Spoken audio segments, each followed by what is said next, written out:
Welcome to the Equipped Disciple channel. My name is Rick McClatchy. I will be your host. We are here to be and to make disciples of Jesus, and we do that through daily devos, through Sunday sermons, and through other discipleship resources. We are here to equip you to be an equipped disciple. All right, welcome into another day of your daily devos. I'm Pastor Rick, and we are jumping into Genesis chapter 43. Go get us more food, yo. Go get us more food. What's going on there? Let's talk about it. We're going to jump right in. Like and comment, subscribe. Be a good friend. Be a good friend. Okay, but here we go. So verse 1 in chapter 43. Now the famine in the land was severe. Still, I mean, we know 7 years, and it's the worst you've ever seen, essentially. And so when they had used up the grain they had brought back from Egypt, their father said to them, "Go back and buy us a little food." But Judah said to him, "The man specifically warned us, 'You will not see me again unless your brother is with you. If you will send our brother with us, we will go down and buy food for you. But if you will not send him, we will not go. For the man said to us, 'You will not see me again unless your brother is with you.'" "Why have you caused me so much trouble?" Israel asked. "Why did you tell the man that you had another brother?" It's like, why didn't you just lie, man? And so his whole attitude is just so looking in on himself. To some extent, you understand it because it's like he's had some challenging things happen. Some really challenging things happen. Let's not kid ourselves. But still, like he's Israel. He's the father of the children of Israel. You know, like he's supposed to be connected to God and listening to God and obeying him, following him. You know, like what's going on, man? Like, why aren't you behaving better? And then verse 7, they answered, "The man kept asking about us and our family. Is your father still alive? Do you have another brother?" And we answered him accordingly. How could we know that he would say, "Bring your brother here"? Then Judah said to his father, "Send the boy with me. We will be on our way so that we may live and not die." I mean, that's really what they're facing, right? The famine is severe in the land, and they've already eaten up all the food that they brought from Egypt. "Send the boy with me. We will be on our way so that we may live and not die, neither we nor you nor our dependents." So this is a big deal. It's all of us, right? Later we'll find out it's about 70 of them, you know. So you got to get food for 70 people. It's no small thing. I will be responsible for him.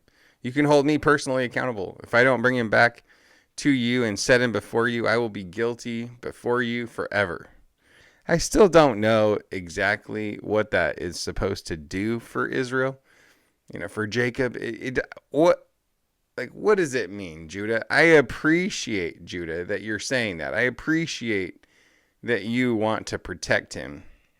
But, like, what does it mean, "I will bear the guilt of him before you forever"? Like, what does that even mean? How is it helpful? But then he says, if we had not delayed, we could have come back twice by now. And I think that's a pretty powerful little statement right there. So much so I gave it its own slide. So here is Jacob, Israel, you know, whichever one you want to call him right now. The way he's acting, I want to call him Jacob. So I feel like he's acting more like his old man than his new man.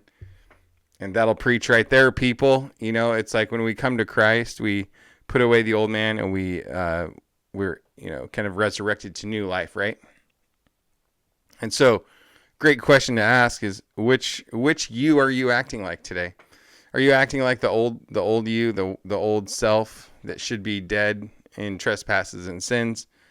Or are you acting like the new you that has been resurrected by the power of Jesus and is filled with the power of the Spirit to live a life of righteousness, holiness, and integrity? We could have come back twice by now.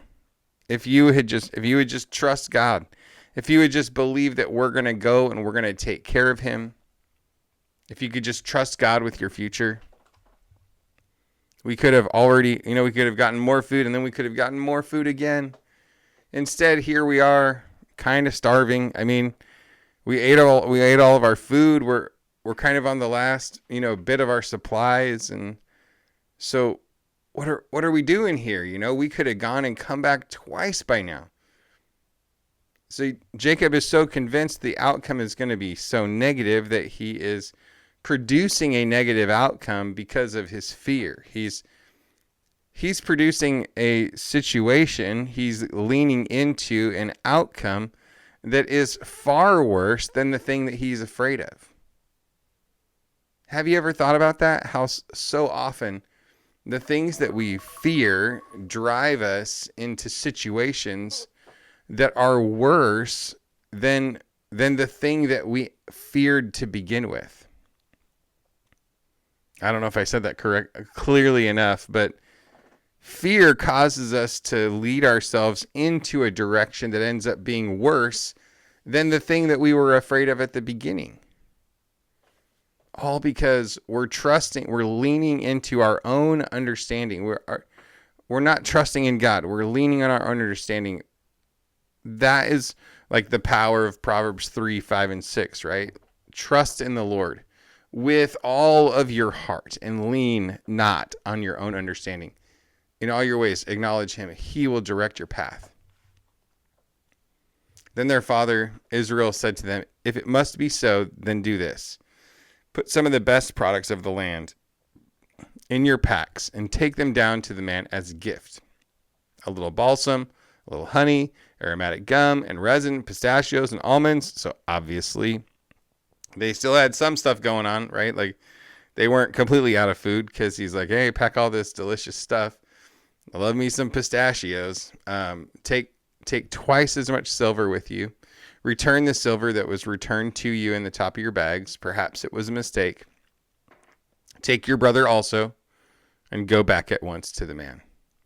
May God Almighty cause the man to be merciful to you so that he will release your other brother and Benjamin to you. As for me, if I am deprived of my sons, then I am deprived. And that's another really valuable thing to remember is they still have a brother in Egypt this whole time as they have been eating all of this food and living in fear. It's not like it wasn't costing anybody anything.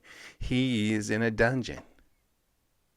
He's in a dungeon. I think they moved him to a house arrest. I don't recall, but still, how long do you want to make him live in prison away from the family? Because you're afraid. Prepare in the natural and trust God for all the rest. And this is where I like that when he finally decides, he's not just going to like just go and cross his fingers and trust God, you know.